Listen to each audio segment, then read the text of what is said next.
గాఢమైన విశ్వాసపూరితమైన పట్టుదలతో పశ్చాత్తాపంతో విరిగిన హృదయంతో చేసిన ఒక్క ప్రార్థనకే దేవుడు జవాబు ఇస్తాడు. ప్రార్థన నీకే అర్పించుకుంటున్నానయ్యా. నా జీవితం నీ కొరకే, నా కుటుంబం నీ కొరకే, నా సమయం నీదే, నా దేహము నీదే, నా సంతానము నీదే, నా సంపాదన నీదే, నా సమస్తము నీకే అయ్యా.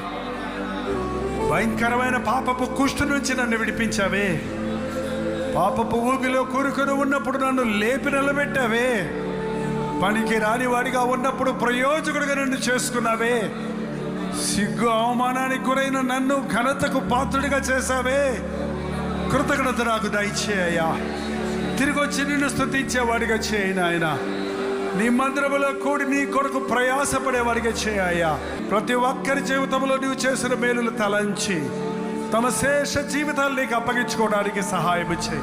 పరిశుద్ధాత్మ కార్యాలు మా హృదయాలలో కొనసాగించుకొనమని యేసు క్రీస్తు నామములో అడుగుచున్నాము తండ్రి.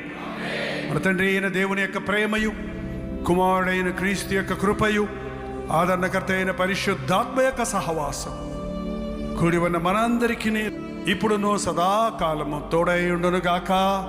ఆమేన్, ఆమేన్, ఆమేన్.